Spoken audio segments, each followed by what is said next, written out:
at Is Bayfield. that's what happened? No, I'm saying Oh, back in the day yeah. that happened, he said it collapsed. Yeah. A chunk of it. 'Cause Yeah. Well, They said snow build up. see, yeah, this would be an exercise for the kids, because it's a math exercise. You're like, that's a physics problem. It's a physics problem. He said something like 70. We're good to Thanks, go, Bob. thank you. Thank you. Just Ready when having you some chatter here before we get started. It's February 23rd. This is a policy committee meeting of the West Bend Joint School District Number 1. It's 4 o'clock. We had a 2-hour delay to our school day today because of quite a bit of snow overnight. No school yesterday and 2-hour delay. I personally thought it was good use of that 2-hour delay. I can't remember the last time we've done that. Do you? Yes, it was 2017. January of 2017. Okay. So it's been quite a while, but it was good. I know our teams here appreciated the time to get the buildings ready, just the amount of sidewalks, parking lots, et cetera. And I know that homeowners as well as the city needed it. There were still, some streets that weren't attended to till 7 a.m. kind of despite crews, so it was good. We just had one bus get a little stuck today, but everyone was fine. Another right behind it came and picked them up and got them to the high school on time. So, So again, happy to have school. Very good. If you would please join me and we'll say the Pledge of Allegiance. Pledge allegiance to the flag of the United States of America and to the republic for which it stands, one nation, under God, indivisible, with liberty and justice for all. Thank you. Thanks. On our agenda tonight, we've got policy 511.1, which is nepotism. And then we've got about 7 policies in the 400 series on students. And so the mock-ups and things are in board docs. With that, I'll make a motion to approve our agenda. You don't need the motion. You don't need a Just motion. committee, Right? All right. We were saying that last time that it was on, it might just be habit. We're good, but All right, we won't do Call it. to to make order. you feel better, I don't think there are objections to No the objections? All right, we'll move forward. We'll start with 511.1 nepotism. Sure. So we had originally reviewed this quite a while ago. The committee asked for it to go back to legal to look at some things, brought that back, and then just discussed the different statutes and different pieces, policy language. Questions came up during, I believe it was the second reading, just publicly, just wondering about that. John had some questions as a committee member, just looking at, what are some ways to do that. So we took that back. We told the board we would take that back to committee, get some further legal guidance, talk about it there. We were unable to do that through committee. We did that at the full board, had a little bit more legal guidance, talked through some options. The board at the time said, hey, take this back to committee, show us some language that covers nepotism, and work through that at committee. Then if we need more legal guidance on kind of whatever we develop, we can seek that before we bring something back to the full board. So going through what we have tonight, a couple pieces, and I want to give people some time to go through them because introducing kind of a new piece too. You have the current policy, which is 511.1, and it's commingled with both staff as well as board members. In there, you have an attachment that says drafts for both employee and board. So that's what was created with legal counsel. Your policy for employees would sit in the 500 series. A board policy of that nature would sit more in the 100 series because it's around the board and that. So we would just seek a new number for that piece. So we've got that language separated to cover. We would also duplicately state that language in the handbook so it's present in both places for employees. We think that would be easy. But then I also just wanted to bring attention, our current policy 165.11 or .1, which is around conflict of interest. So brief, it does talk about those pieces in which you as a board member may have a conflict. We also sought some guidance with WASB. They echoed some of the same concerns that the board's attorney had brought up, but then just talked about the expansion of 165.1 to really then, like I said, kind of restate some of the pieces that are in statute around where a conflict might lie for a board member, and nepotism is one of those pieces. So it's kind of a couple avenues for consideration for the board, and you might like that expanded conflict of interest. So let's, I think, first go back and let's talk through the employee one first. I don't think there were a lot of questions. People like to recall that this committee expanded that a little bit. We tightened it up a little bit more from what was previously written. And we would just seek this language to be stated in policy plus handbook. So why don't you take a look, it is numbered with line items, so that as we go through and kind of reference, you can say exactly which number you're asking about. Is the WASB template here? This is the nepotism for employees. It's a draft that was developed with Buell Better. That's your board's specific legal counsel. Wait, for employees and. I want you to just focus on the employee one first. So this is the one that begins, Page 1 of that attachment, page 2 is the. Yep, just Wait, click but- on your first attachment. You Okay, got it. so drafts for both employees and board. Yep, committee. yep, employees leads. You got it. Yep, perfect. So we're just looking at page 1. Yep, just as page 1, this is the employee ones. There was no question other than don't remove, look at having something, but we were saying, okay, then this is what we would put in both policy plus handbook, have them duly stated. Do we want to read this for the audience? The audience can, I'll walk you through how to get to it if you're an audience member. You can take a look at our website. If you follow the West Bend K12.wi.us, all of our work with the school board, not only do we live stream and archive those videos, you would simply click the school board tab. On the left-hand side, it talks about agendas and minutes. You would enter into that and select whichever meeting. Today's meeting is the policy committee meeting. You would select that meeting date, which is today. And if you go down to item 2 on our agenda, it's 2A. You can see that the topic is nepotism. It's the very first attachment. It's drafts for both employee language and board language that was created with legal counsel. So if you want to click on that attachment, and then as we talk about them, we'll talk about them by line item. So again, we had in our committee tightened up this language a little bit. We had expanded it, made it a little bit more restrictive, but the question was, instead of removal, just put it in both places, handbook as well as policy. So it's just kind of a match there. The only other change was if the old policy had an element around grandfathering, that's not necessary, as we don't have anybody who's currently would be in conflict of it.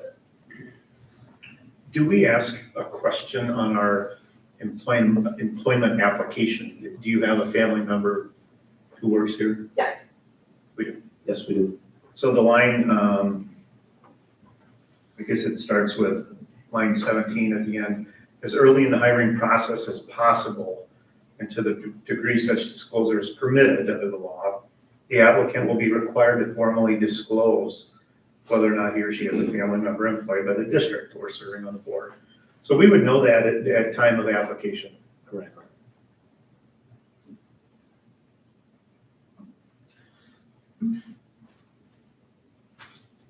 Where would we, I don't see it in here, but is there somewhere where we would define, yes, there's a lot of, where we would define a,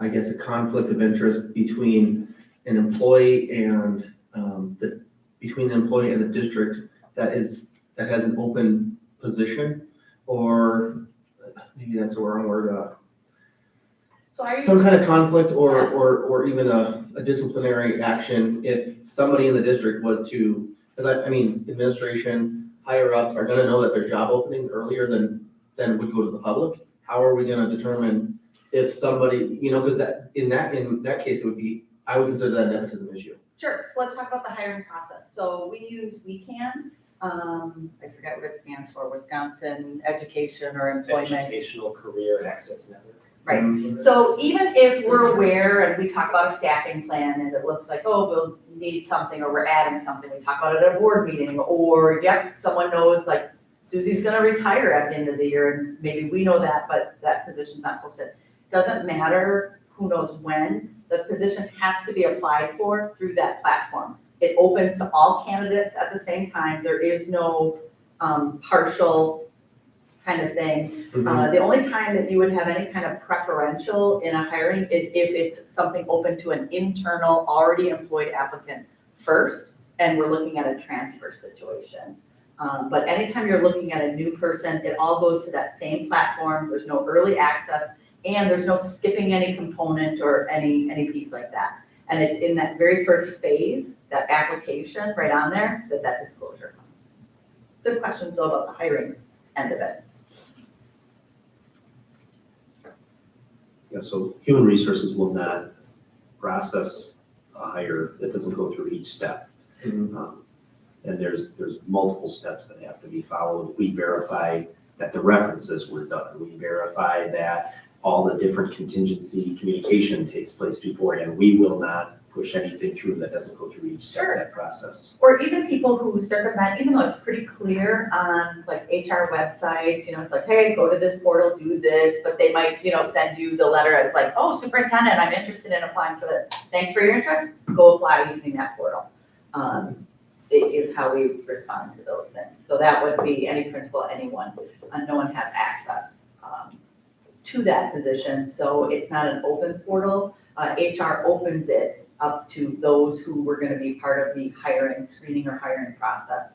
So not everyone in the district can see applications in this portal. It's closed. And how do we make sure that, under the table letters haven't been sent between an employee about their currently, possible spouse or somebody else, friend or something? Yeah, they still, no matter what, even if they're talking about it, talking up someone, sharing a resume, any of those things, they have to go through that portal. We cannot interview or hire unless someone's put an application in there and done that. That's where the screening takes place. That's where everything takes place through that portal. And again, we would only open up access, and HR oversees that access. So if you were in a position, you're not going to get to be on the hiring team if, Lenny's trying to hire his wife, for something, but he can't be a part of that at all, nor would he be able to see anyone's materials associated with that opening or anything of that nature. But Lenny could potentially be good friends with somebody else that knows this person that's gonna be hired, and who says, Sure. hey, my cousin's gonna be, applying here, he's a really awesome guy, whatever, So I would say the check there is our code of ethics as well as the proposed policy provides us the ability to take action against someone that were to act in the way that you're suggesting. The other piece is we don't interview in isolation. So even when you're looking at a teaching position, oftentimes there may be, we're going to be hiring a principal for Green Tree Long Term. There's parents involved, there's faculty involved, there's other administrators involved. When we hired APs at the high school, there's a student group, there's, the administrative group. No one hires in isolation. And they have to they get hiring training, and then they have to run through, you have to submit, it's a big folder of materials, and you have to declare who is in your hiring committee, what were the questions asked. You have to give all of that as part of your approval process. They're only allowed to make recommendations, so we're very clear about that. Even I can only make a recommendation. So we are authorized to make a recommendation. Someone could be a recommended candidate, all contracts still come to the board for approval. Only in cases of some hourly support staff positions would we execute that out of the HR office. So again, we're still in a position of recommendation, even coming out of committee. And then it has to clear HR, and then it can come to you for review. And even on those support staff positions, the hiring process is the same in terms of all the contingency pieces and things that must be submitted. It's on weekend, just the same way. Yeah, you don't interview in isolation. After a hire is made, so I teach here, there was an open job at a different school that I teach at, and you ended up hiring my wife.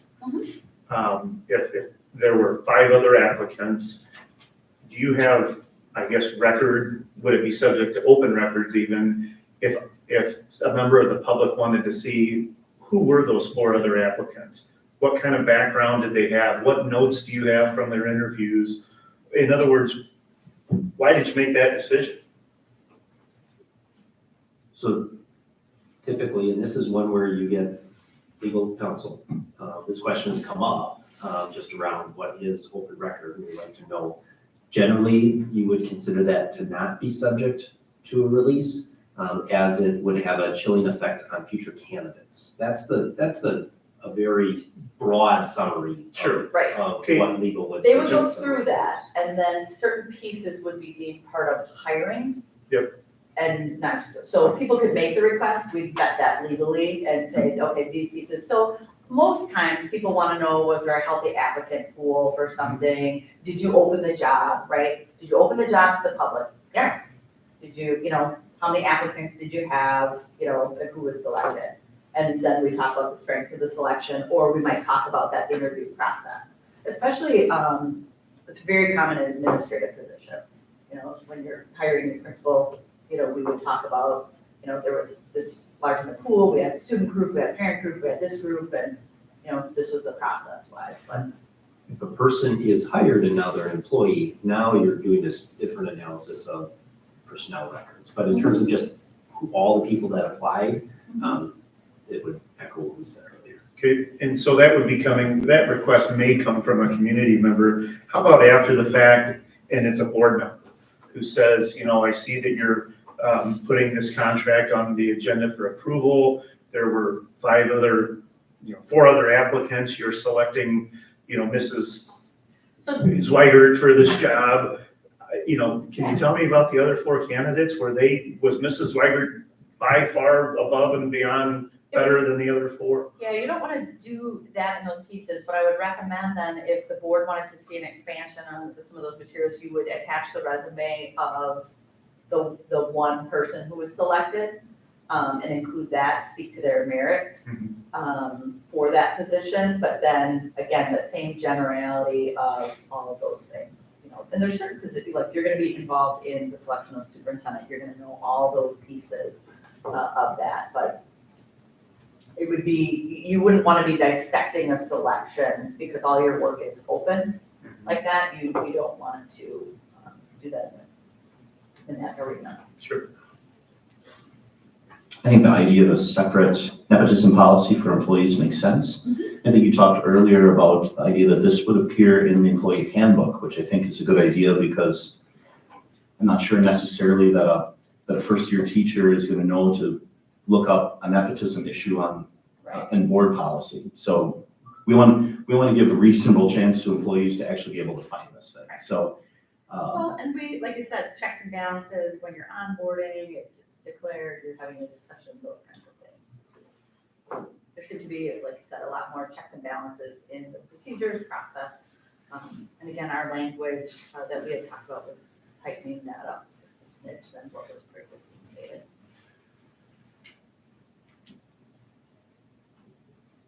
Any other questions about the employee side of everything? So just to be clear, Chris, you mentioned the employee handbook. Are you also in favor of having policy? Yes, Yeah, yes. Okay. Yeah, oh, absolutely. No. Both spots. Exactly. I want it at a minimum in the employee handbook. If it's in both spots, that's fine too. Yeah, we would do that, and then we can just make sure, again, that there's no changes, there's no anything, it would have to go through process for those things. So, then if we're, and again, there weren't a lot of questions from the employee side, it was more about the board side, then we'd be making a recommendation for our board saying, okay, we met with this, let's get this in front of them for discussion. So if we can see it meets their needs on that, talk about it being duly stated, see if there's any questions there, if they'd like us to do any other work on the employee side of things. And so this policy we renumbered in the employee section. Yeah, this Is that one right? would actually be 533.2, Two. specifically for nepotism for employees. It would also, again, be duly stated in the handbook. If you did, I know I probably looked ahead and probably gonna slap my wrist or something, but, Well, if we're all ready to move on to the next. I'm not. Okay, all right. Like, is it related I to employees? I just wanna know why we define the family members on the employee side, but not the board side. What's the difference? I don't wanna move on because if Yeah. if there's a difference, then why are we doing the difference on the employee compared to the board side? Sure. So are you comparing to the second? The second sheet there, it So, says we're relying basically on the Wisconsin statute 19.42. right, so we can get into that discussion. So that was a recommendation from council because as Mr. Waterman went into, far greater detail the other day, expanding beyond the statute is where he believed you started to gain potential liability. That the statute, in his eyes, felt it was appropriate to limit if it was those specific defined relationships. And expanding beyond that, I think is where he started to identify potential liability. And by putting it in statute, by just referencing the statute, it ensured that the policy would never be in conflict with the statute, that the statute would be updated or changed and so forth. But again, I'll just state, it doesn't matter if we're in conflict with the statute, we're allowed to be more restrictive at our level than the state has. So is your recommendation? I just don't like his explanation, I think it's irrelevant. I mean, according to how it's, I said it before, superior law, you talk about superior law and what's above us, we're allowed to be more restrictive, we can't be less restrictive at our level. Right, And so I believe Chris would agree, I mean, that's, I would, but the problem is if we said we define relative as anyone within an 8th level generation, you're probably talking about the entire county. So we can't go too far. sure. We can absolutely restrict, but we can't go too far. And I think whenever we go past the statute, we start to delve closer, whatever it is, to where we've gone too far. I think this is a good topic for discussion. No, I think Attorney Waterman was clear on that. I've given the example of if we, set a policy that says board members with the letter C first in their name can't vote on Monday, well, we can be more restrictive, but that went too far. So that's Where do we ultimately, find I think, this? the question, right? So I think I think I'm assuming that what Attorney Waterman meant was, we have the comfort of understanding that if it matches 19.42, we don't risk going too far. Correct. And we could take a look at that exact language, John, if what you'd like to see is, instead of a vague statute reference, we can match that, and then we have to put it on a monitoring list, which is fine, so that you're monitoring that statute for changes. So you can call out that language more specifically, is that what you would like to see? Where it's a little bit more clear, instead of relying on someone going to look at that statute themselves, you'd like to see it in print? I guess I'm reviewing the statute now, Okay, and I guess if we were moving on, then I'm fine moving on for now, and, but I'm not gonna, I guess, say that I'm done talking about the employee side, yeah, until I clear up what's going on with this side. yeah, let's take it and go talk about what's defined. So right now, you're wanting to look at the statute and apply it to the board members, and then find where the differences lie between the board member and the employee, correct? I guess as far as whether to find family members. Yep.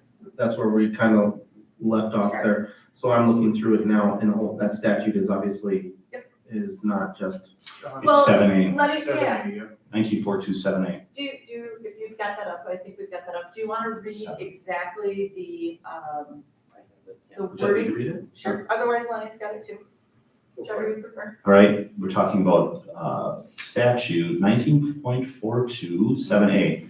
In this subchapter, immediate family means an individual spouse and an individual's relative by marriage, lineal descendant, or adoption, who receives directly or indirectly more than 1/2 of his or her support from the individual, or from whom the individual receives directly or indirectly more than 1/2 of his or her support. So should we put that language right in, so it's not the vague statute reference? It's more, here it is right in front of you of who that is and where that line is. Would we like to see that in print?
See, so I guess the gap I see is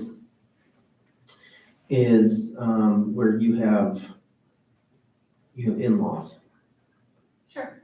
There's nothing that covers that, says relative by marriage, yes. Lineal descent, I guess that would be considered relative by marriage, I guess would be in-laws, but sibling in-laws, would that be, I guess it'd be on the same thing? It'd probably be a relative as a result of a marriage, relative by marriage. Same.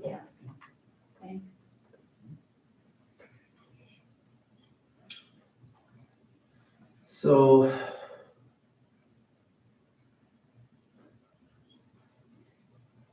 I mean, I guess I wouldn't really see a difference then. Well, why don't I take that language, like you said, for clarity's purposes, why don't I put that language right in the policy? While that's not general practice, that might be helpful to be able to see it, and someone doesn't have to take that second step of putting it in there. And then I just put it on like a monitoring list for myself to monitor in case there's any changes. Well, Try and avoid it being in conflict with statute. see, so the only issue there is if state statute changes and you have state statute and then you also have this, Correct, now we have a conflict of, correct. we have a irregularity in the verbiage between state statute and what we're actually claiming to be state statute in our policy. You are correct. Exactly. So I don't know the only thing is if we only list state statute and they decide to change it and we didn't agree to what state statute says and we would have liked to have changes, then it's out of our control. That's why I think I would like to just say, let's not say state statute and just put what state statute has in there as of right now, because I think I'm okay with this. And then we can change it how we want to update to state statute down the road if they do. I'm just worried state statute changes, let's say next year, and it removes something or adds something that we didn't as a board I think approve. Yeah, I think I'm hearing you correctly. Use all the language, don't use the word statute up in the policy, just leave it as the cross-reference, and then put that on kind of a monitoring list in case there's, in case they do apply something different, that would be helpful. Okay. Are we talking about the language that's in the employee one still, or are we now on the other one? I think we moved into the next one. Yeah, you So, move to on the, employee, leave the definition? I actually don't see where it'd be different. I think we actually just exaggerated correct.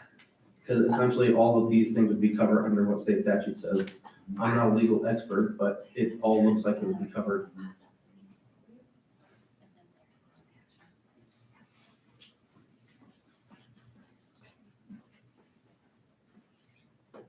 All right, so then we would, like I said, take the language of and put that in directly to see it in context on that second one. Correct? So instead of the words, the state statute, 1942, I'm gonna list that exact language, put that in, and the statute just remains a reference, correct? You're putting in what's spelled out in 19.427 A. A and B. Yep. So Yeah. Would you like Lenny to reread it, to just, I got it in front of me. okay. But that's what we would replace that reference with, so it's a little bit So more it's spelled clear. out. Mhm. Would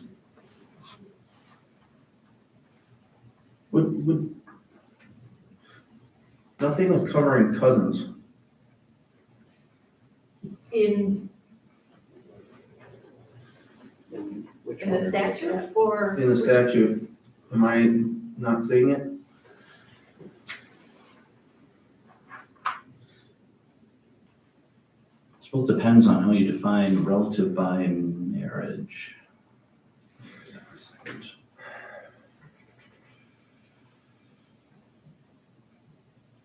Or relative by marriage? Well, that's a decent question.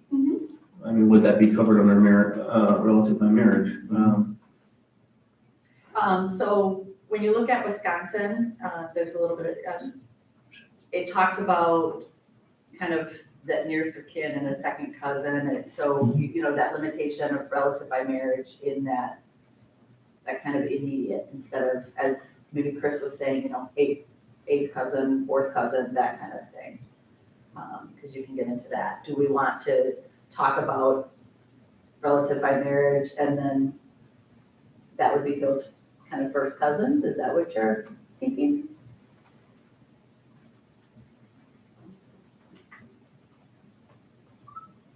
I would just want to Chris's point, to, if we're gonna put that out there and go beyond the scope of an immediate family, right? So an immediate family is generally siblings and those pieces, so it's, as we were saying before, it's usually, you know, my brother-in-law, my sister-in-law, that becomes my sister, it becomes my mother-in-law, that's in the scope of immediate family. This is now taking it to a next layer, which you're saying, please explore looking at cousins as an element of related by marriage, right? So that's an expansion of immediate family under then by marriage.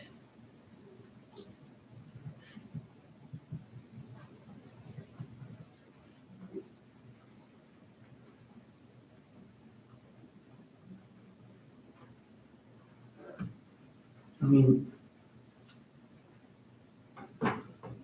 division of relatives by marriage. I mean, this really only pertains to children and married people, actually. The state statute. Statute? I think parents, grandparents. If you look at it, I mean, because I was kind of lineal descent, I guess I grouped in kids, children or siblings, but that's actually, that wouldn't actually be in there. So technically, a sibling can still hire a sibling. Or, It can't be part of hiring each other. well, I mean, okay, so as far as board, it wouldn't cause an issue according to the state statute if we use just this verbiage, actually, sibling and sibling. You know, if there was, the board was part of the hiring process or salary process for a brother or something. I know I'm pretty close to my brother, so, I mean, if my brother was up for a promotion and I had, you know. Yeah. That would put me in conflict of interest. Or, you know. So you want to take that statute language and make sure it includes siblings, clearly? So take what's in there now and also include siblings. Yeah, and Clearly stated. and then we're just getting back to where we were, and then, you know, then your lawyer friend's gonna have a hissy fit about That's it. the board's attorney. Well, Well, I don't know if he represents me very much as far as, you know, as much as he represents. I think he's representing when there could be an issue of liability exposure for the district. So that's what he needs to tell us. Yeah,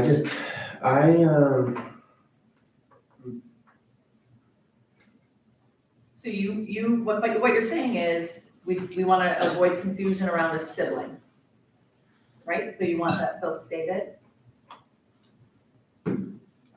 So it's like that children, the in-law, right, all those things, but then you want to make sure and expand to siblings. and then where's the difference from what we took out then?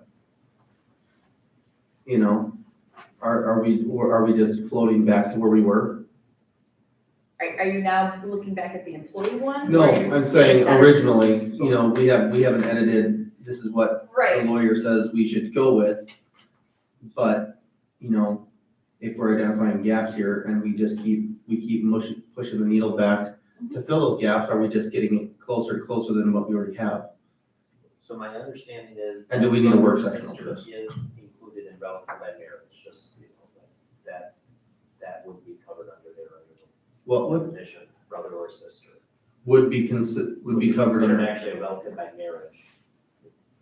Don't ask me why, it must be the marriage of the parents or whatever is why it's considered a relative by marriage, but that's our understanding of it. where does it say that? Is there another? Well, no, I'm doing my legal dictionary searches here to ensure, you know, because we're experts on the same level you guys are in terms of figuring this out. And that's where we could get a legal definition of immediate family laid out, and it could list those if that clarity is better, for sure.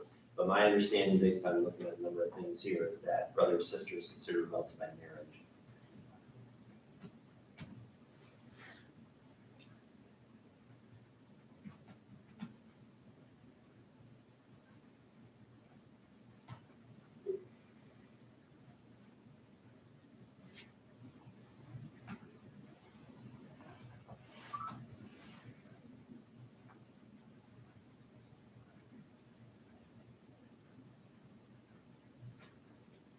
So again, we'd be looking at immediate family and spelling out an individual spouse, relatives by marriage, which, as you said, is expanded.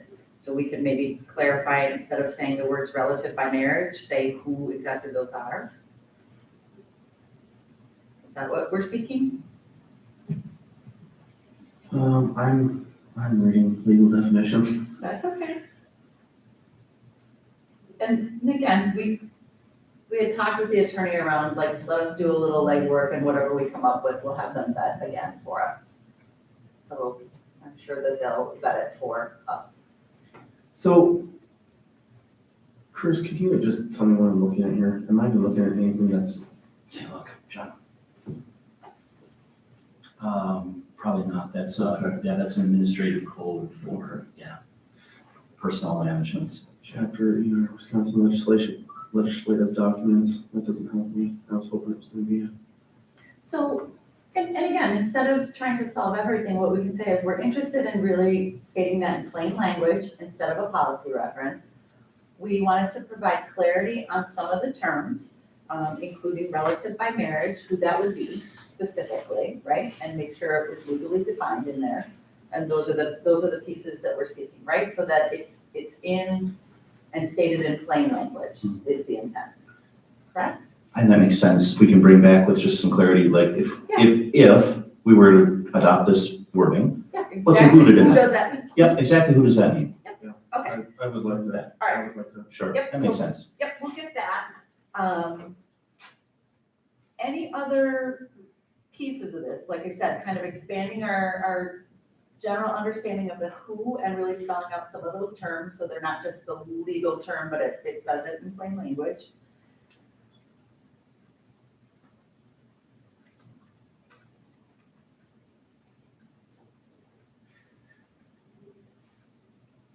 Any other pieces of it? Yeah, can I just read this for a second? Yeah. I don't think I'm done, because I do see another issue that I would like at least pointed out here.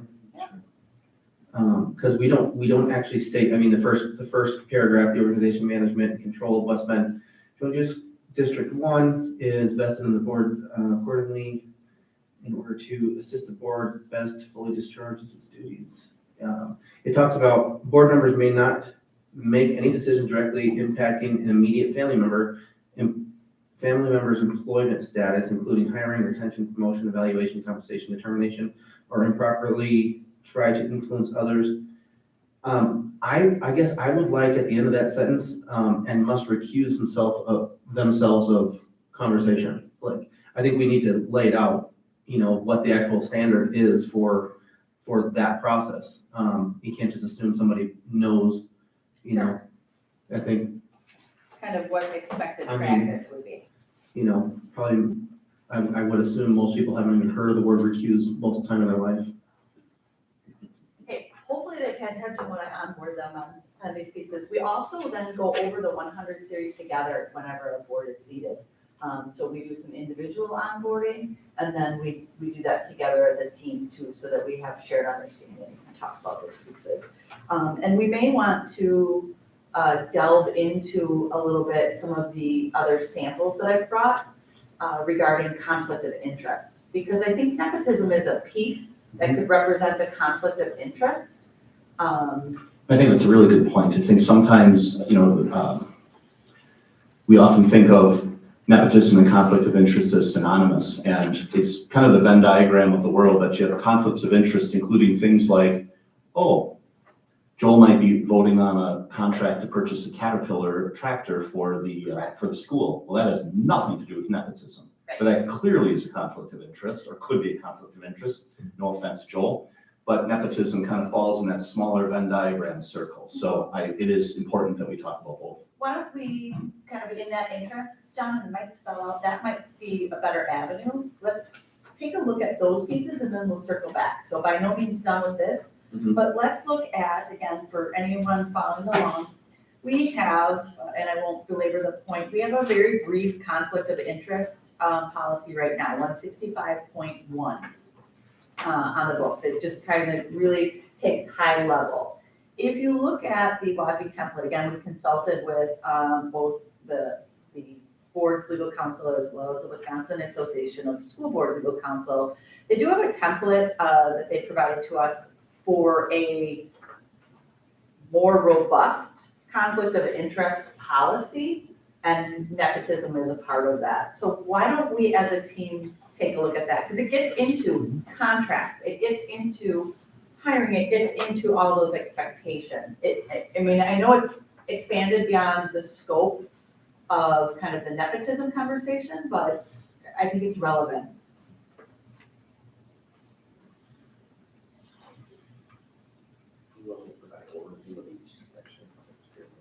No, let's give everyone just some time to read. I'm gonna be a good teacher, make sure you're on the right spots. Yep, everyone found it. Yep. Give everyone a little time to read and then we'll kind of unpack each section as the why.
Like I'll kind of walk you through some of the sections. So again, and we can choose to do a couple of things. We might like some of the language in this and say, yep, we still want it to be called nepotism all on its own. We might want to change this heading to be conflict of interest, including nepotism. We might want to go, wow, we like this expanded one and we still want nepotism. Those are all options in front of us. So I think it gets at some of the conversation. It's talking about more broadly conflict of interest, right? In the first one, it's talking about you as board members have no authority to go do business on your own. You know, Joel, you can't go down the street and enter into a contract for cleaning services because you're the board member. You can't go do that. In that second one, it's really talking about personal gain. You can't be participating in things that are going to line your own pockets in some way. And I think, John, to your point, where it doesn't tell you what to do, like in that one, it tells you in line 31, 32, Like, if that exists, you should abstain from debate, discussion, from voting. It like kind of tells you what's a no, and it really even cuts it at the discussion level. So I think that was getting at what you were saying, like, what do you do in these cases? The third one kind of was Joel's Caterpillar example, right? What do I do if I'm associated with a corporation or business? And then number 4, like, just because you're a board member, you can't gain anything off that in some way. You can't make an exchange, you can't take in, just as we can't take in different rewards and things of that. You might be positioned as a board member where someone approaches you to make a donation to something, and then that's still run through the district and those kinds of things. So it's more talking about in your line of duty, taking in things. There's section 5 is incompatibility of office. So there's really some specific rules around being simultaneously employed by the district. There's a lot of rules around board members. They made some clarifying pieces around board members who serve as volunteer coaches, volunteers for organizations, completely allowed in there, but it's really laying out that employment piece. 6 is talking about records, like John was talking about that insider trading. You can't say, hey, this contract's coming up and I know, historically bids have been X, Y, Z. You can't be trading that info. And then in 71 through 81, it's really getting into spouses, different cases, and then going through different course of action. Again, 87, 89, talking about, kind of through 93, that kind of piece of being a relative, whether it's a spouse or a child in there. And where you can't be involved. So that's it. And many of you are parents of children. And again, not that would happen, but let's say, a board's duty is to sit on an expulsion panel. Well, you can't sit and serve on your own expulsion panel for your own child, that kind of thing. So this might unpack and include maybe some of the more detail, the more questions. It's aligned. It's legally vetted. It gives you what you need to do, what you can't do, well beyond nepotism, I think. So if you want to lift any of this language and kind of incorporate it, I think it's just an opportunity for a more broad discussion for the team. So we're talking about replacing our current conflict of interest with this? No, Or was this just an example? Yep, so it's an example of conflict of interest, and we can say, yeah, we want this whole No, thing. I think it would directly, overlap with our current one in a wrong way, like in a bad way. Because our current nepotism policy talks about, how a board member can't discuss stuff, and this basically says you can. On 71, it says, Sure. under circumstances, board member whose spouse is employed by the district may lawfully participate in discussing and deciding a general policy matter that affects a broad class of individuals. So, I mean, they kind of go against each other, it looks like. Yep, that one's right in accordance with the law. So again, you don't have to take any piece of it. I think it had some of the components that you spoke to. So if you want us to take some of this language, if you want to remove and have your own standalone nepotism, all those pieces, but then maybe you like some of these other pieces in conflict of interest, we could look at that policy too. Because I don't think that we're getting at the contract piece. I don't think we're getting at others. If these are significant concerns to people, then I think we've got some gaps. We're going at one piece, which is nepotism, which is fine, but then we should probably talk about some of those other like contract pieces too. So, isn't it an issue with our discussion items according to, we weren't slated to discuss a conflict of interest policy here? We were I'm only- discussing a policy yeah. for nepotism? I'm only zeroing in on the nepotism part. That's part of a broader conflict of interest. I wanted you to see the legal language template that's provided to ask if you want me to take any of that to incorporate into the draft. And saying, if you want me to do anything else with that policy, that's a future discussion. So I'm asking you to look at those specific lines that talk about spouse, that talk about those pieces. and see if there's anything that you want, that you like, that it's written better.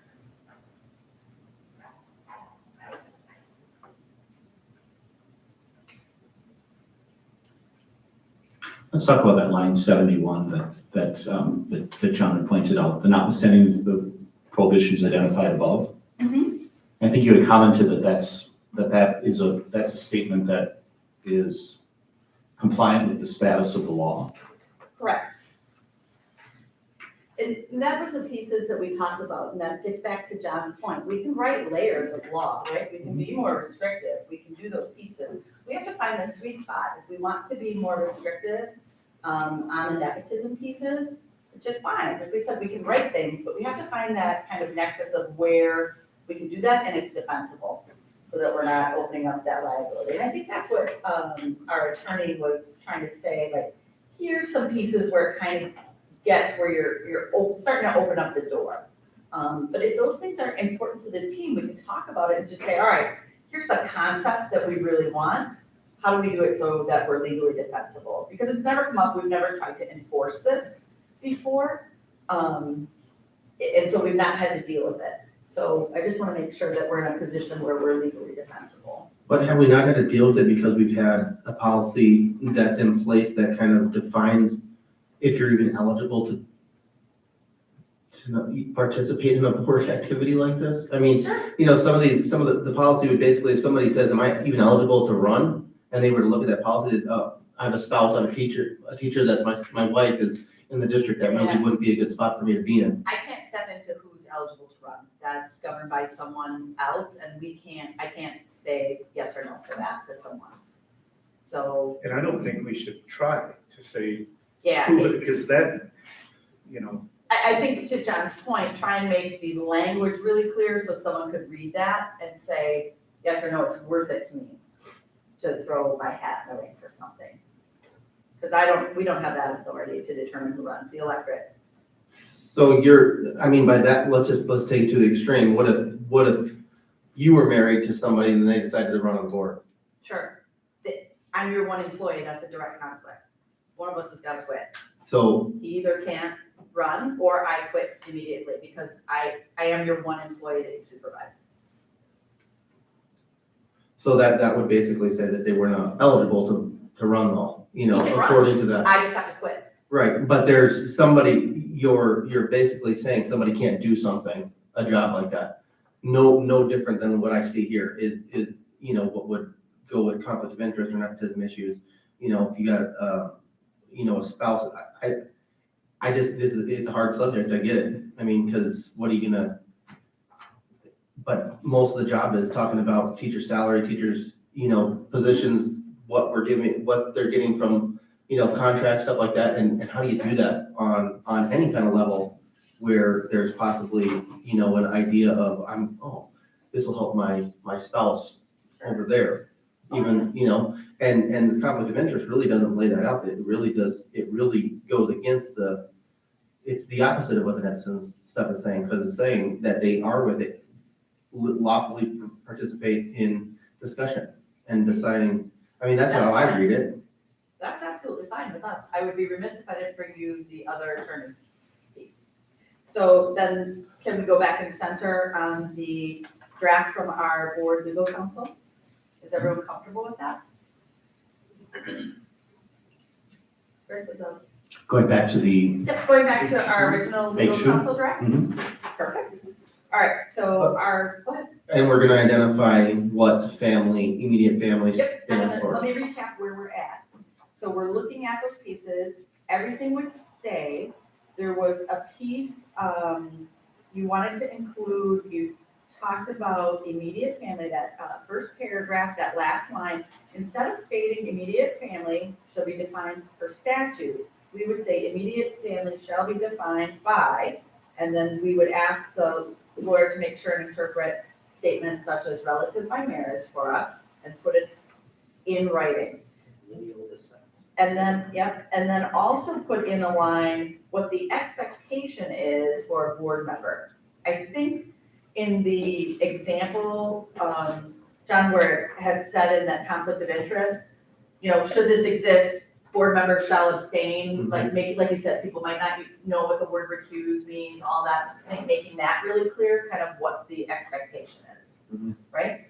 Yep. So, I say, go ahead, I had one other item, but go ahead and finish so, it. yeah, I'm just making sure that we've got the scope of the definition, the explanation of legal terms such as related by marriage, et cetera, and that kind of our shared expectation of a board is what recusal looks like, that you would abstain from. I think one other item I'd like to add is kind of back to the WASB template document at line 71.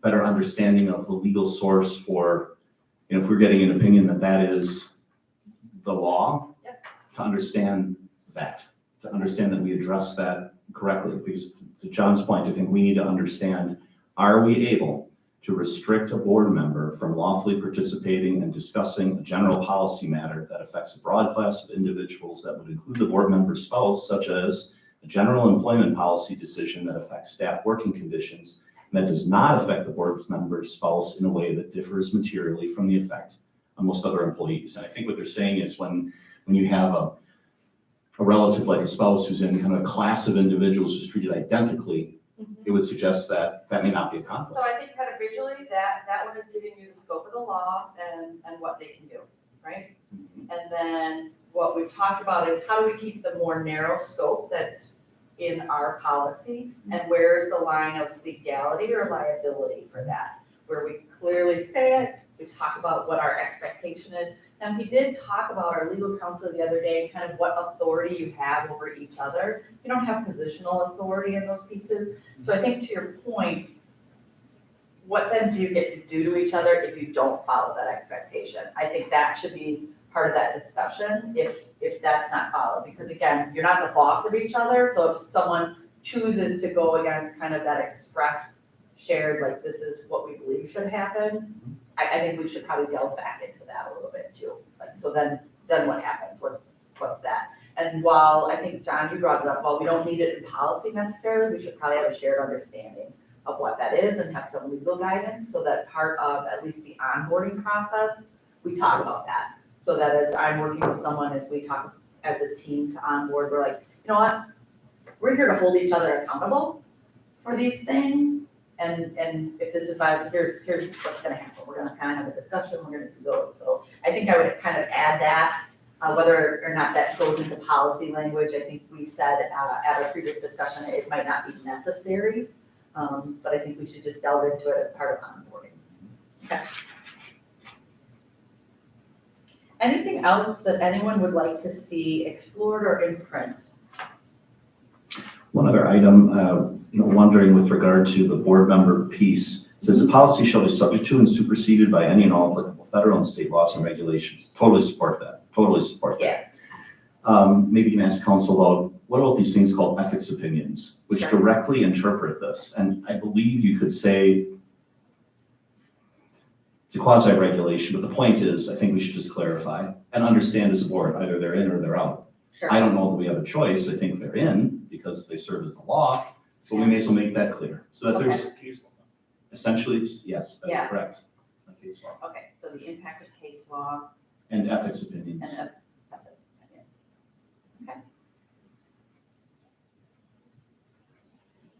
As we look through any other pieces that we need to get clarity or kind of expand that language on?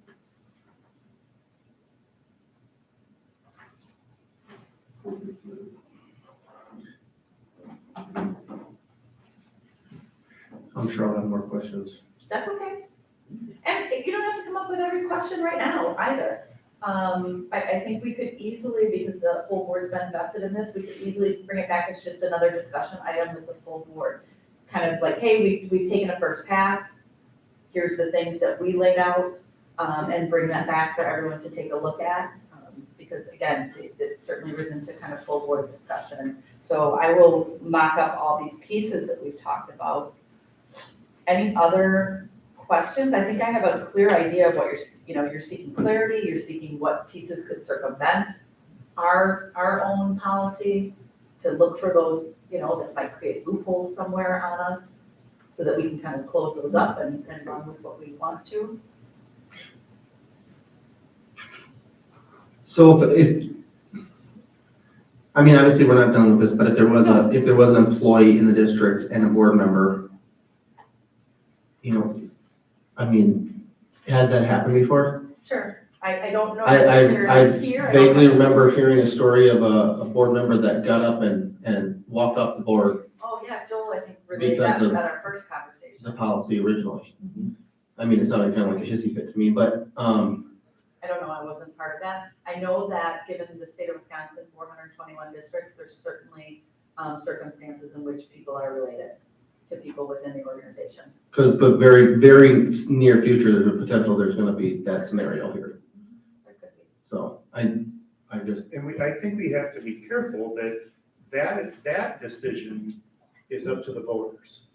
If, whether or not a board member, you know, whether or not a candidate wants to disclose to the public that I've got a direct relative, that's up to them. And then, of course, it's up to the voters on whether or not they're gonna vote them into a position.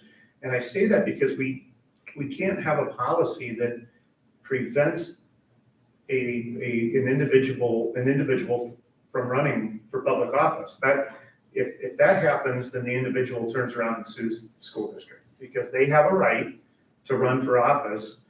And if we have a policy that is so strict that literally prevents them from doing it, that becomes a major issue. Right.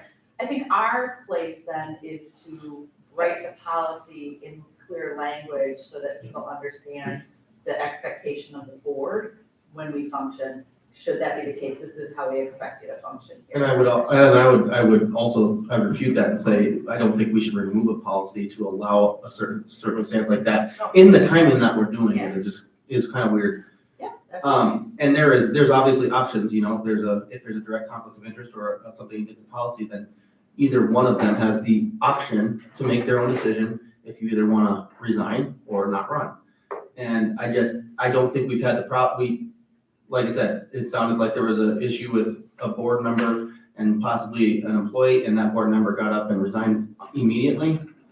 And, you know, that was their choice. That's someone's individual choice. And that's what I'm saying is, you know, I mean, I don't think we can get rid of something just to open up a hole for a potential issue either. Yeah. You know, I mean, favoritism, whatever, whoever wants to look at it any other way, you know, if somebody doesn't like an individual, whatever, and they want to go after it, we can be sued the opposite.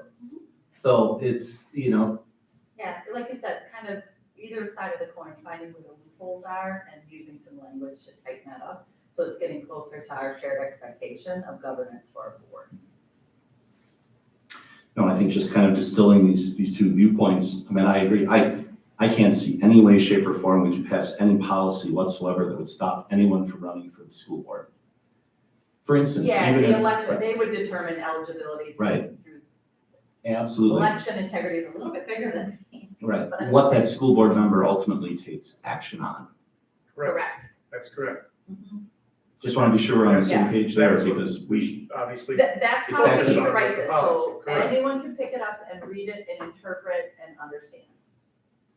That's, I think, my goal here in the conversation is really getting some clarity around language, understanding the expectation on certain things, how we would expect them to act, that kind of piece.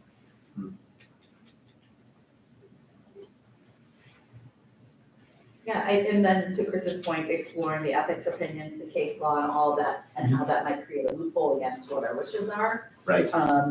I'll push on that a little bit. So those are the pieces that I have right now. If any member has any questions or additional feedback, as I kind of reconnect with council and put together this, just let me know, reach out, because I'll certainly get that and explore it. Then I'll knock that up and then we can put it up for discussion with the board. Any other thoughts, questions? yeah, I'll ask one later, I mean, down the road, I'm sure I'll Okay, have sure. someone. You know what, I think it always helps to see our changes in print too, to your point, you know, it will stir up new questions when you look at it and it gets, you know, put in different language and we get some of that, we'll take a look at it again and kind of see, does it meet that? Any other questions about? I think it's a great discussion, good questions, and good guidance. Thank you for Thank laying it you, out for Lenny, us. for sticking around for, never to, We're gonna, based on, so I understand, the employee portion, kind of holding that to one side at this point, or are we reaching advance in the employee, but we can do it either way, I just want to know for my own preparation. Were there objections to advancing the employee one? I mean, I like the idea of having two separate ones. They fit in different series of the policy handbook, if you will. And also should be in our employee handbook, we would put it both. which should be both. I'm fine with advancing the employee one if it's ready to go. Otherwise, we wait. We still have a NEPTISM policy in place. We didn't get rid of the policy or anything, so. Why don't we bring it forward to the full board and just talk about, this was our exact con, do we want to wait and bring it together, or are they comfortable with that too? Again, this was the full board who expressed kind of look at that, so I think that gives them an opportunity, because they might have some critical feedback of what they expected to see in the employee side of it, that we need to come back to committee as well. So I think that might be a good option, because they've not had the opportunity. exactly, I think I would agree that why not expose them to it Yeah, for their thoughts? comments? exactly. Yeah, just in case we have to do some more work, and that way we're at least keeping both pieces on track. Sure. Thank you. Thank you, Lenny. Thank you. The next are, they're a little bit bigger and expensive. So for those following along, you're gonna advance to the next piece of the agenda, which is B. We're in the continued review of policies in the 400 series. If you click on that attachment, it goes through certain policies for discussion tonight. That first one is 412.1. I want to suggest that we do absolutely nothing with this right now. It needs to go back to the high school. Recall that we have a series of 300s that are back at the high school team, getting input from students, from counselors, from staff who use these policies. This policy is around full-time student status, but it is very intricately connected with graduation as well as early graduation. All three of those should come to you together so you can understand. Because when you're making decisions around, how many courses you have to take. Well, this is set right now at 4, but we know that we've had a conversation about upping and bringing into alignment the number of credits required for our students to take. So that shifts these pieces. So for that reason, there was nothing that stuck out in this language, with the exception for us around, everything is still up to date, but it's number 3, when you're enrolled in a high school, it talks about a minimum of 5 courses. Is it a course? That usually comes together with also saying how many credits you expect a student to take. And again, as we look at advancing and increasing the number of credits we want kids to take, this would be intricately connected. You wouldn't want to have a piece of policy that says a child could take 5 credits and be considered full-time, but at the end of 4 years, they didn't have enough credits to graduate. We don't want a policy written that creates a conflict. But I was full-time this whole time and I can't graduate? Well, you didn't meet the graduation requirements. So just number 3 has to be in alignment with those two. So that's the reason for that. I would not advance this one at this time, but it was part of the 400 series, so I wanted to surface that conversation here. What, Go ahead. we only require, what, 23 credits? It's advancing, so in the 'Cause, class of, I know other districts, I mean, we're kind of like a destination district, compared to others, because other districts actually hold their students to a higher standard. exactly. And I would love to see that higher also here. So that's what you're recalling our exact conversation, John, you were part of that with the 300 series where I was pointing out where we're still, Okay, I do remember that. yeah, we're still under the state minimum by a 0.5 of a credit and then some of the neighbors. So we took that back to the high school. That's why I'm saying this should come with it. As you said, if we're gonna lift that bar, it should be lifted everywhere. And that number 3 is the key to us lifting that bar. So you'll see the 300s return. Any question on that or the why I'm saying it should be considered with the others? So we're doing nothing with this till next, Nothing, till it comes back. it's just part of the 400 series, and I wanted to make sure we talked about it and the why. I didn't want As to opposed not. to skipping over, and wondering why we Exactly, skipped I'm it. just saying this one needs to come with those pieces. The next policy is 421. It is around entrance age. It was called early admission to 4-year-old kindergarten, 5-year-old kindergarten, or first grade. You can see the prior language, we've actually expanded it. We've made it a little bit easier to read, so it's, if I have a 4-year-old, if I have a 5-year-old, if I have first grade, and then we've added a section of procedures, conditions, and standards around when that occurs. I like this one. I thought it's way easier to read and understand. So I like the revision of it. The idea of no early admission to 4-year-old kindergarten, is that, there's state guidance on that, correct? So,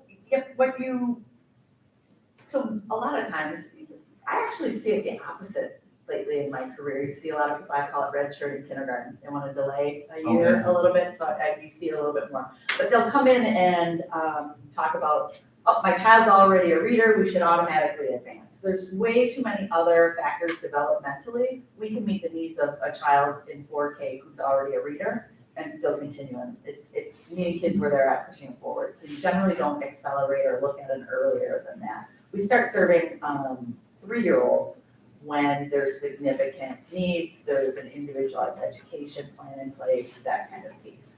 But you would look at differentiation, you would look at, support. So again, even if you're taking a child who is reading at a 4-year-old level, which, rarely happens, but it might, we would differentiate for that student. We would keep moving them forward in their progression of reading. But it's a very rare instance.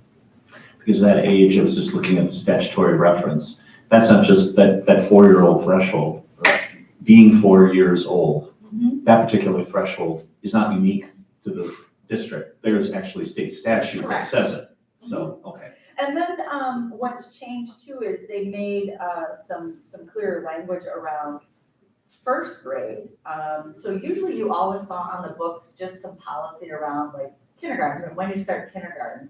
Well, there's some pieces around compulsory attendance when you're in kindergarten and when that does and doesn't come into play with first grade. So that's the update reason for the language, and that's in alignment with state statute shifts as well. But again, as a family reading it, it's just a lot easier, cleaner, than we would just update our other pieces with student services and say, okay, here's who to contact. Because if you think this, what we do is we have you call into the district, we help you navigate. Parents don't just read this and think yes or no. We would then put a supporting document with, here's who to contact if you have questions about this. We would actually engage a school psychologist, the family, do some interviews, some observations, you would do all sorts of things involved in that. The language refers to the district administrator. Do we need superintendent there or? Thank you, yeah, we All right. must have, not because we've changed it on the other ones. I will make that update, thank you. Mhm.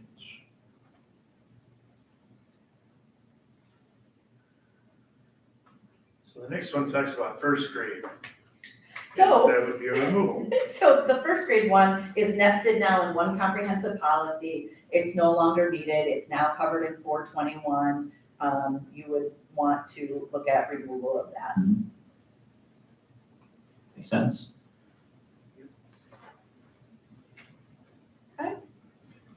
Open enrollment, see, I at least caught the district administrator. Quite a few times. So open enrollment, I'll go through and unpack a bunch of pieces. So the open enrollment window starts every January. It goes through now the end of the year. They greatly expanded that. Recall that by statute, the board acts every January around the seats in regular ed and special ed programs that are open.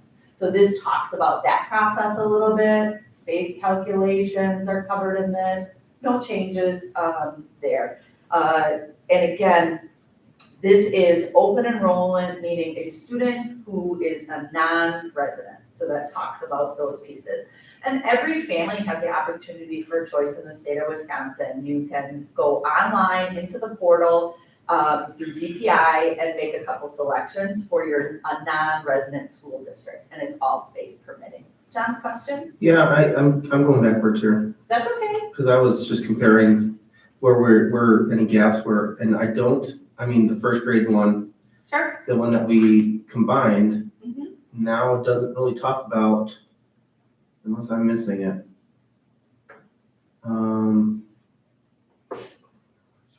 So it talks about, our old one has a piece in it that child demonstrates to the satisfaction of first grade admission team. You know, it talks about basically, are they ready for first grade? Yeah. The other one just says you have to pass kindergarten. So there's an AR, once we update the policy, I can bring that forward with it. If you want to see if that's the administrative rule that would accompany it, I'll just bring that forward at the same time so you can see it. It talks about some of those things, but when you're passing 5-year-old, you're deemed ready by that team for those. But I think that's the AR piece that you would want to see a little bit more of that process. Why don't I bring that forward with this, Okay. so that you can look at it? I It gives you a little bit more of those nuts and bolts of what you have to do. I just have concerns after some of my school visits, and I hear some of the teachers and, intervention teams talking about how the kids are not. You want, what you want Are to not dig ready. into a little bit more is the retention policy. That's a different one. Yep, that's when kids are in your system and showing that they're not ready for that next grade. What does that look like? So there's a little bit of that. Why don't I bring the AR forward, which is the administrative rule that goes through kind of what the checks and balances are that they need to pass through. This is an early entrance, so they're usually, generally they're looking for early entrance, so they're looking at that. But then we'll go back and we'll look at the retention policy. Sound like a good plan on that? I think that AR would be helpful here. I'll just have them start preparing that to go alongside it. Your only major change on 423 is on the second page in green, correct? Yeah, I want to go through, this was recommended language. If you look at a student with a disability, again, that's dependent on program space. So not only did there need to be a regular ed seat open, but I needed to have room in the special education program. This is just stating and clarifying if you're sitting on a list. And so let's say I have a child with a disability and there's space in second grade in both programs or whatever. And you know what, I'm at the top of this list, but I didn't get picked yet on this one list for special education. I'm next there. But, I have to keep moving through the list and choose the next regular ed student. So while the seat's there, it's just saying, I'm not gonna just forget about you. You will maintain a position on a list, and if space became available, you can be considered for that space. So my question here is, Yeah. this is recommended language? This is. Okay, so it's not, there's in no way discrimination against students with disabilities if they have to remain on the list because the regular ed seat is open, the special Right. education seat is not. We ran without this. This is a recommended language piece that was there. I think it provides clarity to a parent that you still get to remain on that list. That is our practice. Okay. That we would always hold you kind of waiting when there's a space open for you. We would make that accessible to you. You don't just, so it's reflective of our practice. If you think that it's clear to a parent without that language, we don't need it. I have no problem with it as long as there's no I just thought it discrimination. provided clarity to a parent because they have to manage kind of two parts. There had to be a seat open in the grade and there had to be one open in that program. Correct, yeah. So I didn't want them to falsely think,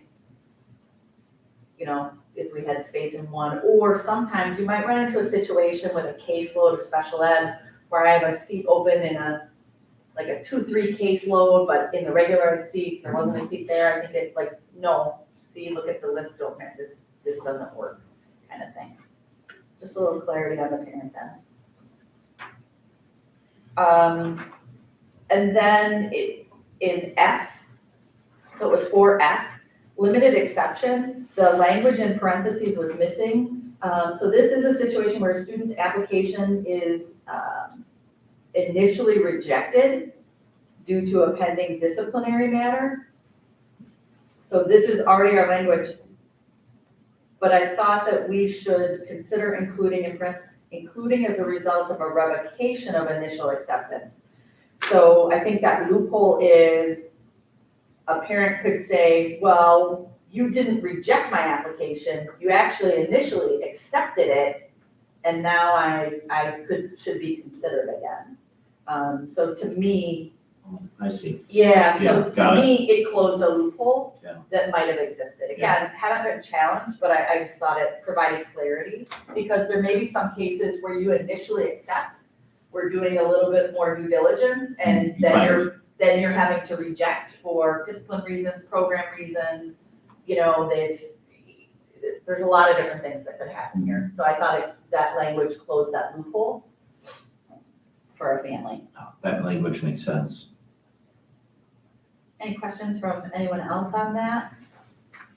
Those were the only changes, really, that I saw, and recommended in kind of executing practice. Again, no change in our practice on how we execute open enrollment, just providing clarity and closing a loophole. Okay.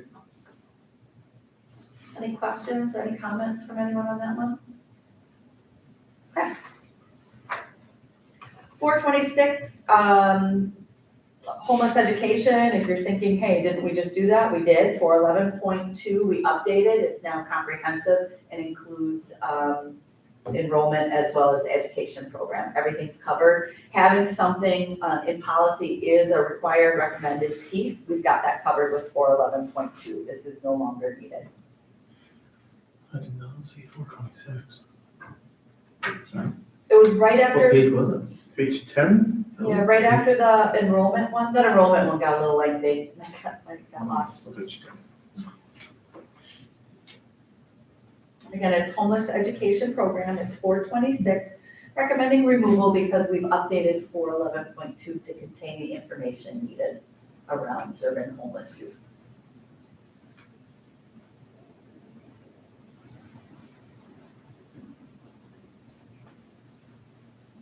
Any questions on that? Okay. The next, compulsory student attendance, 431. This is in alignment. It was last revised April of 2021. There's no further recommendations. And again, it's just talking about those pieces. I'm surprised we don't have state statute. We will put all the citations in there. We don't do it within the body of, but all your connections will be on there. They're also present in the letters that we generate to families to advise them when they're approaching those days and those pieces. Okay. So this is just the overarching policy. Any questions on attendance?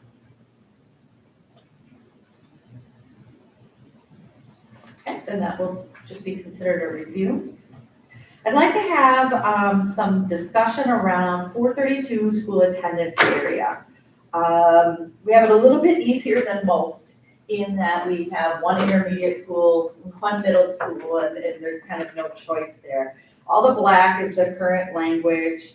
I would suggest that requests for interdistrict transfer, that they are requested by the first Friday in March. These are our regular timelines, but there's an old in writing submitted to the superintendent. That's all electronic now. It's really easy for parents. They just make that and we accommodate that if there's room. So this policy allows, and I firmly believe in inter-district choice because I think that all of Wisconsin supports school choice. And we wouldn't want to be more restrictive for our own families than their options in seeking a seat elsewhere outside the district. So it really comes into play in two spots, elementary. So our 4K works with placement for one of the 4K partner sites, all of that. So we look at zones, we look at honoring families' choices there, but it's for elementary. So they'll make, grandma lives over here, it's a lot closer, kids get babysat. Here's this, we'd like to look over here at this school for that reasons. Or, you know what, I'm an alma mater, like I'm an alumni of, this one I want to go here, can I do that? So it just sets up a process saying space, if there's space there, go ahead and send us that. If it falls in this window, we'll go ahead and move on those. It's in advance of the staffing. So I know what I'm dealing with staffing wise, we solidify the staffing plan, you're set. We'll entertain any other requests after that, but we might wait later. And sometimes I'll work with families and act on them even that week before school. So we're just sensitive to and watching enrollment so that we don't create an overcrowded section. You saw at our last presentation, our class sizes, we really pride ourselves on having those in those ranges. So it's allowing choice, but that restriction is just space dependent. The other piece for intermediate, middle school, like I said, there's no choice there. High school, there is, again, they flipped a coin, so the history on the high school attendance, it's your birthday of the oldest child in the family, and that's how it determines where you're kind of going east or west, because they are under our one roof. So it talks about that. There is a practice that predates me that in 8th grade, all private parochial students who are entering, all of our students, they can make an ask, a request to switch. We say, this is where you're slotted to go to school. Would you like to switch? We look at the enrollment and we accommodate those, and they sign off on that as a family. That's not really stated in here, so I would like to get some language in there around that practice. That they are given that opportunity to make school choice, just like anyone else, but it falls into kind of space and all those. It's just not really captured in our policy. You put that in a policy or an AR? I would put that in policy around choice, the procedure by which you do it, the lottery, this, that, the other, you can put in the AR, but you saying as a board, we allow inter-district school choice. Yep, you want that, and that's a policy of the board. And it's dependent on space. I can't just say, magic wand, yes to this, that, and the other, and all of a sudden incur, I have to create a whole new section of the school. There's some language in the green, looking at schools that have to deal a little, like I said, there's very minimal school choice. It's at the elementary level, some one-offs every now and then more when they declare where they want to go to high school. I just grabbed some language, just talking about process for those pieces. So just for consideration, looking at conditions. So requesting a transfer completed by parent, student using an appropriate form, right? Because right now it's like, just write a letter to someone. Nope, we have a district form. It's electronic if you need to submit it, right? But it's a consistent form versus that. So I just would want to make sure and include some language around the form and then those dates. And I think we could do some things to clean up people who are looking for that option, maybe visually clean up, like here's the timeline for that, and here's who you might see. Again, part of it is writing some policy where people are going for answers and direction, and I think we could do some things around format as well as content here around that. So it talks about some caveats that you could put on a student's choice. So we need to have a discussion about that. So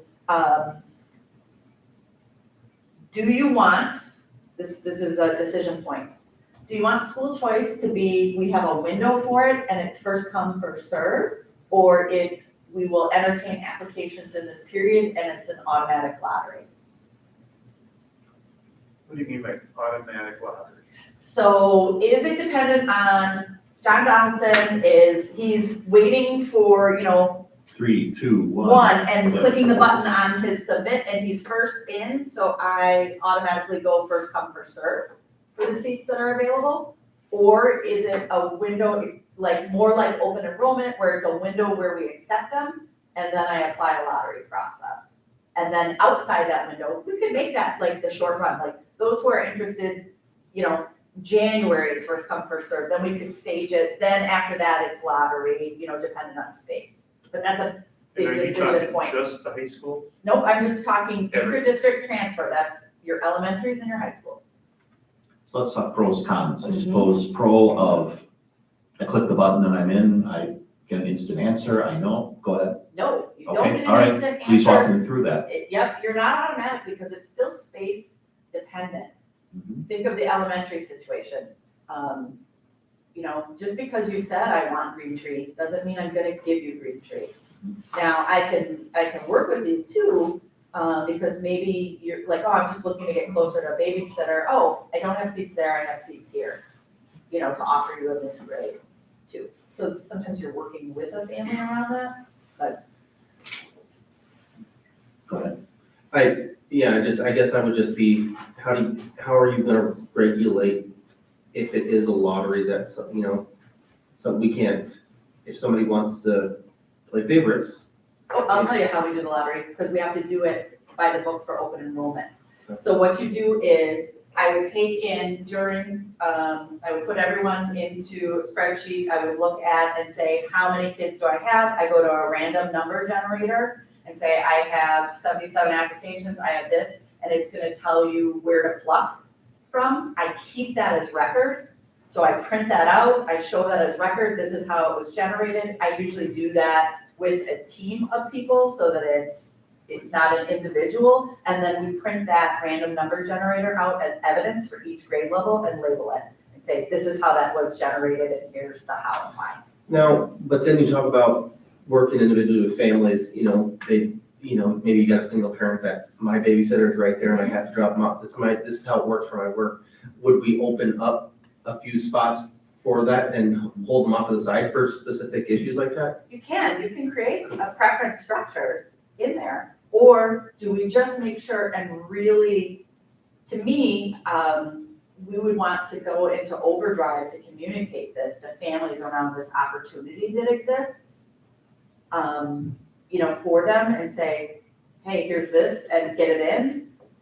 And level the field. And level that, you know, to your point, or like I said, do you want to hold some that are related to, what would you relate them to cause preference? I mean, if somebody comes to you and says, I really need my kid to be able to this school because this is this close, I have to walk my kid, you know, this, whatever, you know, certain circumstances Yeah, can arise. if there's room, we absolutely would allow that.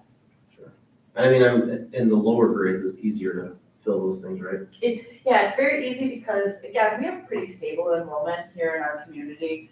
We ask people to redeclare, you know, are you returning, that kind of thing. We'll look at those numbers. And again, that's why you kind of do an early window to get those locked, loaded, then your staffing set, and then each individual case you're looking at. So I might have someone call and say, you know what, I'm interested in going to Green Tree in first grade.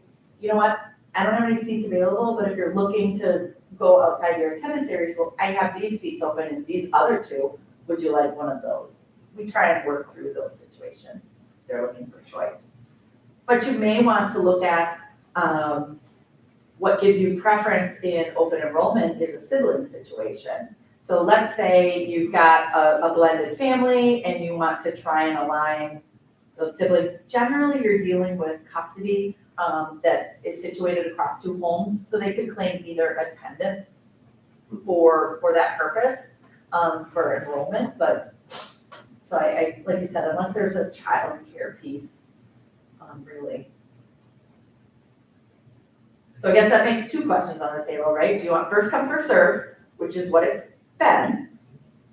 I think we need to communicate that, and like I said, making it just district form makes it easier. People don't have to write a letter and do that, but just click and pick, and just tell me, and then we can timestamp it, we get that in, it's really easy that way. Or lottery, I think that's a. So again, our current practice is kind of first come, first serve when that window opens. So between your experience here, as you've seen it work, and your experience prior districts and others, can you comment on whether or not administration is a preference or additional pros and cons? I think that our numbers here are pretty small, and they're unique circumstances. To John's point, you know, maybe childcare, maybe think they're looking for that window in that process. I think we need to amp up our communication around that. I think having a spot right on our website, and they click that form and it's there, so like, you know, when you think about it, it's automatically there. And I think we could certainly go first come, first serve, and we've never had conflicts.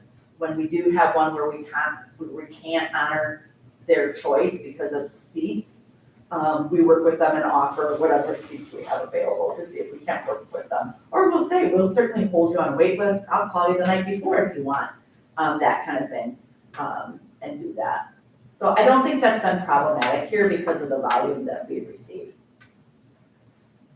And again, the high school too, we've allowed everyone, they are given a form that you literally sign. Do you want this? Here's your assigned school. Do you want the other one? Those are just accommodated because it's done early and then the scheduling is run by that. And it's different because it's under one roof and we can commingle sections if needed. So it sounds like the existing system isn't broken. Yeah, I like the existing system. This happened with my own family when we moved. Mhm. My daughter was 3 years into an elementary school, had 2 more years left to go. Yep. We thought we'd keep her at Decorah. We had actually moved in the summertime, so that was great. We reached out to the principal. The principal said, meet me at the school, I'll give you a tour, introduce you to some staff that's here over the summer. And, you know, we brought our daughter, she fell in love with it, ended up going to McLean anyway. But, you know, I think we're so accommodating and there are, you know, factors of transportation and things where, you know, I really need my kid to go here because of transportation. Sometimes it's even with our own employees where I teach in Jackson and I'd like my daughter to go to Jackson, even though I live in McLean or Decorah. There's no preferential treatment. They follow the same process. But it seems, I've never had a complaint as a board member about this. It seems like we're accommodating. If it's not We could look broken, at, then. yeah, agreed. But like I said, I'm just, as we revisit this for the first time, I'm throwing everything on the table so that we can have some decisions and go through. Do you want me to explore any kind of preference in this piece for a school that you've already attended? An So, example? let's So say I if you moved wanted my to stay, so you ended up moving, Yeah. right? So you were moving from Decorah's attendance area to McLean's. You ended up going there, but if you wanted to stay and you assume responsibility for transportation and you're kind of already counted there in anyway, do you want me to create, like, you could continue? You can continue 2 ways already existing. So a tuition waiver, you could finish the year, whether you could move from here to Germantown, you could move from here wherever, right? And you could say, hey, I want to continue here through the rest of the year. It's a tuition waiver, you can stay. We can do that for a second year. But let's say you're an elementary kid, your elementary career is a little bit bigger. Would you like me to write in something if you're currently attending? I had some language in my past one around, and we really got to the point around contiguous siblings. So if you're already attending, right, you would get some, and then you trip into, so if you are already attending, already there, and you'd like to assume kind of this and take on transportation and do that as a family, is that something you'd like me to kind of look at writing in? It just means I have to count them in those numbers. I tighten up that window to make it right away before staffing. They were already going there. Yeah, I'd hate to disrupt the students, their cohorts and the teachers and the Yeah. relationship. We've talked at several meetings about the importance of children feeling comfortable, you know, having advocates, and now you're disrupting it. I don't know, I think it'd be fine to write in Again, I think if a accommodation family's for that. willing to take on, in this case, you take on the burden of transportation, I could easily write that. Again, I think our window's pretty tight, it's in advance of staffing. I think it's good to write it in because I had a neighbor who moved into our old neighborhood and we were having beer on a Friday night. And he said, so now he's in Decorah. And he said, oh my God, we love Green Tree. We came from Green Tree. Don't tell the school district we moved. Right, Because we want to like, keep them stop. in Green Tree. Well, you know, in all reality, the school district didn't care. The kids were already in Right, those yeah. numbers and he stayed there. But There's it avenues to was just, stay. what he's talking about, don't tell the school district we moved. Well, No. maybe it's worth putting it in Okay. there. So then, knowing that, for your next thing, I know you guys are like, what on earth, Whitmer, but these are real scenarios. So now, I've got a student, I usually sunset your ability to do this, right, with contiguous siblings. when you are done having contiguous siblings, meaning they're still in the school with you, like then it's over. So I can't have a family. So John, you've got a gap of 6 years between those kids. That first one came through, was interdistrict transferred, was there, you know, all of that. And now that next one is gonna start kindergarten and I want that kid to go there too. You're not guaranteed a spot there. You weren't contiguous siblings. You weren't attending at the same time. You want to, in addition to giving families choice, you wanna keep families together, right? So whoever that family is and they're all in school together, we would look to accommodate all How of does that them. work choicing into the district? Same thing, it's even tighter, so I could accept one sibling and not the other. Doesn't matter if they're. It's around where those seats are open. Sorry, I can take one of you, I can't take both. And so they might choose to accept that seat. So I would always advise in that scenario, accept your seat, don't give up your seat. Yeah. Right? Because I've got several waiting for it, so just take it. And then if anything changes in enrollment, we can get the next one in, we would, you know, or here's where you are in the lineup kind of thing. And keep that family together. If you can, they would drop their seat that it goes to the next one. But yeah, you're not beholden to take all of them. So I just want to be sure I understand the contiguous sibling example. Yeah, it's complex. It just means that, hey, once you have this opportunity to do school choice, you don't get it forever. You get it for your family who's in school right now in this school. Right, so in other words, if simultaneously there's a fourth grader and a sixth grader, as they move through, when the sixth grader reaches eighth grade and It would be, graduates, the other student can stay. Back it up, it's Go ahead. second to third grade. Elementary only. Yep. It's elementary correct. only. And it's- Elementary, yep, of course. it's, I've got 2 kids, I've got that, so I've got those pieces. Now I'm gonna have these second and third grade kids, and they're in, right? Right. They were already attending, and they're gonna advance next year, and they're gonna be third and fourth, they're still at the school. Yep. And that's, a kindergartner is gonna start. They've got a kindergartner. In their family. I don't force that kindergartner to go to another school separate from their siblings. I'll take that next kindergartner, allow that kindergartner to come all through. Now, if those kids went on to school, right, they went from second to third, they went third to fourth, the next one goes to fourth, they're off to intermediate school, and And there's, there's that new baby that, you know, is Yeah. now ready to start kindergarten, they don't go anymore. I'd ask you to go to your neighborhood school or sign up again for. I think, well, I would think that's reasonable, and I think that's reasonable because if the whole goal is, you don't want to tear apart, kids who are going to school simultaneously, they're not going to school simultaneously. I And think you that's the wouldn't, point. and you wouldn't want to tear out a family saying, you know what, I'm gonna let those older kids go, but now their baby sister's gotta go to a different school. Like, you want your little one being on the same bus. You Well, want that, transportation you know. arrangements, Exactly. childcare, that all Yeah. makes sense. And you can still request it, it's just, there's no guarantee. Right. Good point. Always, we always have that where, like I said, 2 more kids makes me have to hire a teacher, like, that, I don't have it. Like I said, we'll work with those families, like, I can place you off here, I can do this, or you can kind of wait, we can monitor, we try to work those things out. Okay, now, the next piece are, do you want any restrictions? Such as, Such as, do they have to have all their fees paid before that will entertain a transfer? Like if they have, Outstanding school fees. I would think absolutely. Okay, and we work with people to get a waiver, you can get free or reduced fees, so I don't think that there's, if we have an outstanding balance, we would work with them on that, so but they've addressed all the balances. Yep, They don't that's- stand on, Yeah, so you you- either unresolved. have a payment plan that's being worked on actively, or you, again, you're filling out the appropriate paperwork and we're getting those waived or decreased in accordance with kind of those laws. And again, I would accept an active payment plan that they were working on and showing me positive contributions to. I think as long as there aren't any outstanding balances that are unaddressed, or whatever the right word is. The largest thing to rescind interdistrict choice, same thing with open enrollment, is chronic absenteeism or truancy.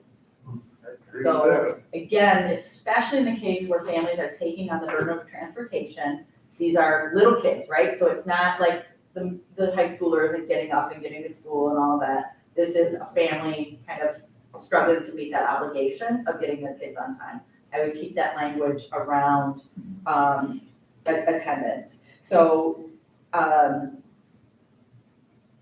spacing is one. In this, they talk about academic performance. I don't think that should bear. I think if you're a struggling reader at one school, you're gonna be struggling reader at the other. I don't think that should necessarily. I think it should be around good standing attendance wise and some of the fees.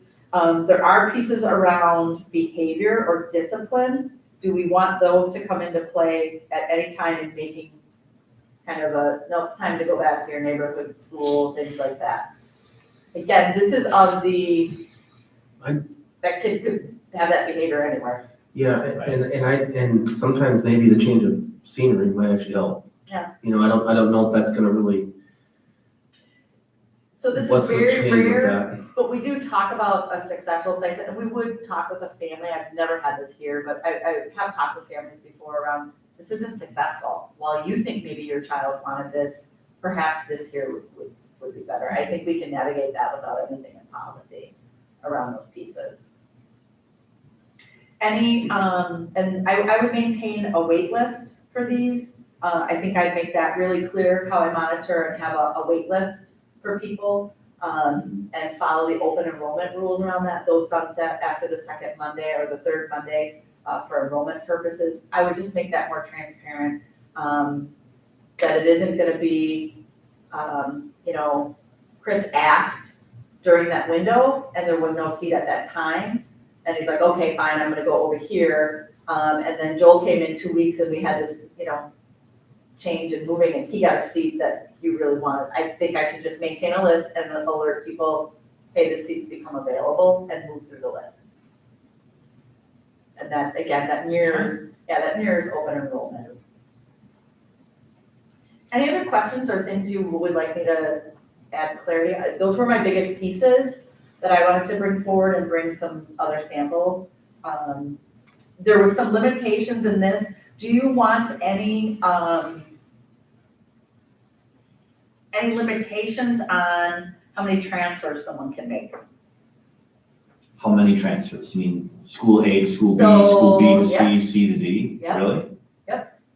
Well, I suppose, anything's possible. Yeah, I mean, you can make a request, right? If we're allowing choice, and I'm allowing in that certain window, but I'll entertain requests, and I do entertain requests at any time. Family situations change, you What- know?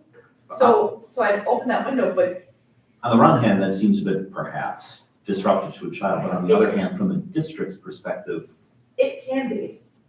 right? But from the district's perspective, what's the downside beyond all the paperwork of transfer A, B, C? It's not hard to do an inter-district transfer, but if I'm putting space as my only indicator, I think I would probably put put some window limitations on that, and that we would consider multiple factors and not just space Yes. as a I factor in agree. granting more than one transfer, Yes. because, and I love all families, and let's say I've not experienced this here necessarily, you get some truancy evaders in that. I'm gonna go to the next school, I'm gonna go to the next school, I'm gonna go to, you know what I mean? You can get, Shop around. yeah, you can get some of that, I've not experienced that here. I could also see, you know, that first week of school, little Jimmy and Mrs. Smith, this is not gonna work. Jimmy hates Mrs. Smith, parents hate, but, you know, Right. can I have a new teacher? Right, Well, the answer is no, it's been 1 week of school, well, fine, I wanna put in for a transfer. right, And if space is your only limitation and it's open, you better approve it. right. And if it were first we'd work through whatever. It's more, like I said, if someone's kind of running from something instead of going to something, and I think some language around those would be considered using factors in addition to space. I think that gives me where student services takes a look at it, I might have to take a look at it, and we do that case by case. So we're not gonna set a factor for that? I'm not gonna put a number, but I'm gonna say it's not approved, multiple transfers in a year, that, like, second in a year, I'll put something around, It's an acceptable factor to include in your decision-making process. exactly, additional factors, not just space as a limitation. I think those are the big ones for that. I'll mock that up to look at those pieces. Again, anything's contingent on seats. We still have lots of ownership there that we can't incur costs, we can't do anything, you can't recruit. But I'll knock those pieces up and I think just a little more clarity. And I'm gonna play with the format to make it a little bit more parent friendly so they understand kind of what to do. I'll work with our registrar on that piece. Any other questions or comments on this one? Thanks for walking us through that. Who knew that there were so many layers to that I onion? love how the 31st of the month is considered an even day in the high school policy. You can change it. I just don't know how I ever ended up in East. My sister had an odd birthday. See? Who knows? Like, Is she It's going? folklore, yeah. she started East, and that's why I went to East, but we both have odd birthdays. I'm a 29 and she's a 25.